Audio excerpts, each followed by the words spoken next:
সংগ্রামী উপস্থিতি, আজকের গণসংযোগ পরবর্তী পর্যায়ে বক্তব্য রাখবেন বাংলাদেশ জামাত ইসলামী সিদ্ধিরগঞ্জ দক্ষিণ থানার সংগ্রামী আমির ১ নং ওয়ার্ড কাউন্সিলর প্রার্থী জননেতা আলহাজ কফিল আহমেদ। বক্তব্য রাখছেন জননেতা আলহাজ কফিল আহমেদ। আউযু বিল্লাহি মিনাশ শাইতানির রাজিম। বিসমিল্লাহির রহমানির রহিম। আলহামদুলিল্লাহি রাব্বিল আলামিন।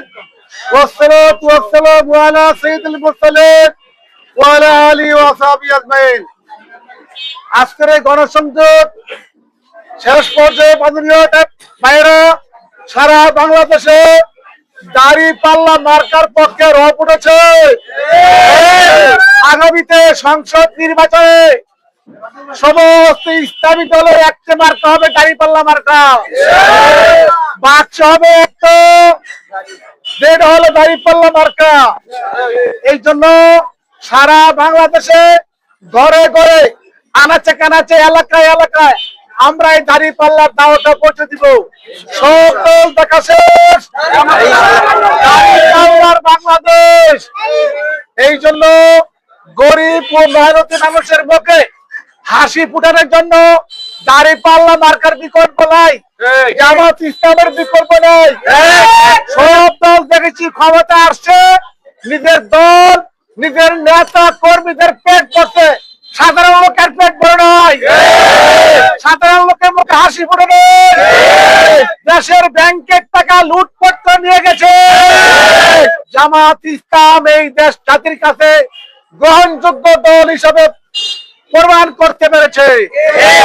আগামীতে জামাত ইসলামের পক্ষে রায় দেওয়ার জন্য আহ্বান জানাচ্ছি। আসুন জামাত ইসলামের পতাকা তোলে ঐক্যবদ্ধ হয়ে আল্লাহর জমিনে আল্লাহর দ্বীন কায়েমের আহ্বান রাখছি। এই জন্য আল কোরআন দিয়ে দেশ চলে, শান্তি আর শান্তি, শান্তির বিকল্প নাই। আসুন বাংলাদেশ জামাত ইসলামের পতাকা তোলে ঐক্যবদ্ধ হয়।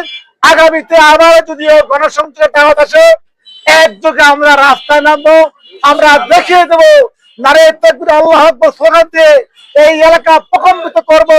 সব দল দেখা শেষ। জামাত ইসলামী বাংলাদেশ যে এলাকাতে আসেন, ধন্যবাদ, জাযাকাল্লাহ খায়ের।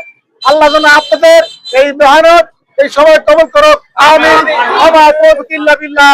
আসসালামু আলাইকুম ওয়া